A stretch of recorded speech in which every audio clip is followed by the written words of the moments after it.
All you high school basketball junkies can rejoice because the 40th annual Arby's Classic and the 34th annual Andrew Johnson Bank Ladies Classic getting ready to tip off the day after Christmas. And News Channel 11 Sports Director Kenny Hawkins joins me right now to talk about these two classic tournaments, and they really are been going on for a long time, Hawk, especially the Arby's. Yeah, they've been going on for a long time, and these are two of the most prestigious tournaments, not only in the state of Tennessee, but maybe in the country. We'll begin with Arby's, of course. That's going to be in Bristol. This is not a tournament that's just for teams from Northeast Tennessee and Southwest Virginia. This is for teams all over the country, sometimes Germany. Sometimes the Bahamas. Sometimes the Bahamas as well. So a lot of teams come in to play in this tournament, and it's prestigious if you're able to win it. Absolutely. It's been, our local teams have not fared too well over the years against those high-powered opponents. But it makes for great basketball, though, when they do have those great games. Yeah, in fact, I think the last time they won the Arby's was Science Hill, and that was a long time ago. Back, so a couple of years ago, the local teams kind of made some noise. Greenville did pretty good in there for a while, and also Gate City. That's when Mac McClung was playing. They also did pretty good as well in the tournament. But other than that, it's been uphill sledding, just getting out of the first round. And here's why. When you bring in the 6A state champion from Atlanta, Georgia, or just from Georgia, we're talking about great basketball. So whether you are coming there just to see your favorite team, you should go to the tournament anyway, because it's just great basketball. And over the years, there have been a ton of kids that have gone on to play in the NBA, and one that plays in the NFL by the name Jason Witten. You know, he's one of a couple of NFL players. It was impressive watching Jason getting up and down the court. I was actually shot a couple of games when he was there, and it was impressive. Well, it was actually like parting the Red Sea, because everybody got out of the way. Get out of the way. Because he was so big. Take it down the lane. Nobody's going to take that charge, okay? Let's be honest. So everybody got out of the way, and obviously he was one of the biggest out there. And McDonald's All-Americans everywhere on the court usually. And you also, like you said, some of them making it to the NBA.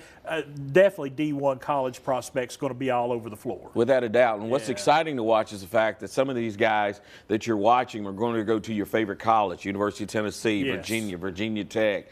Some will be going to Duke, North Carolina. I mean, it's just all over the spectrum.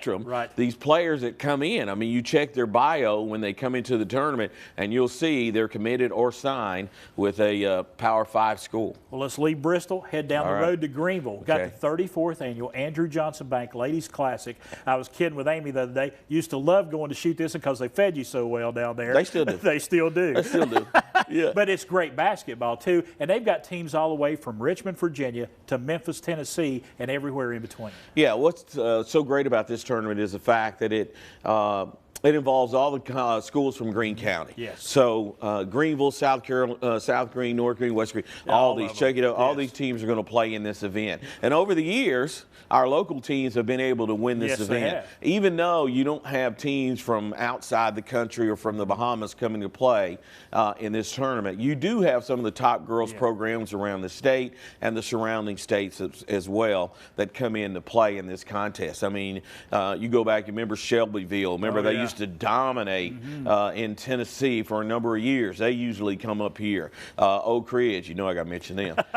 You know how dominant they were for a number of years. They usually come up as well. But we've got teams up here like South Greene and Greenville that are able to give these teams a run for their money. And I love the fact 5 different states going to be represented in this tournament. Some of the cream of the crop from all 5 of those states going to be here playing intense basketball for 5 whole days. Yeah, and of course it gets underway that morning, and then it's going to run all the way through the night. Listen, if you have a basketball Jones, then it's either Bristol or Greenville after Christmas, because it's basketball all day. It begins in the morning and it runs sometimes late that night. It's going to be the same way in Greenville as well. So, you know, show up, see some good basketball. Here's the thing, support the local tournaments, okay? Support the local tournaments, buy in the local cities, because all of these teams, especially the ones that come up from out of the country and from the Bahamas that come to Bristol, they love coming to this area Absolutely. during this time of the year. They absolutely love it. I remember the kids from Bahama had never seen snow before the first time they came and it snowed, and they were just flipping out, because they had not seen that before. So and it's so fun having them here too. Oh, it is. It's wonderful. They get a chance to see another part of the country as well. Kenny Hawkins, we appreciate you, buddy. Anytime, man. It's going to be a busy week for you all. It's always busy. You Always know that. busy. Folks, it's the Arby's Classic and the Andrew Johnson Bank Ladies Classic. We got all the information for you right there on the screen.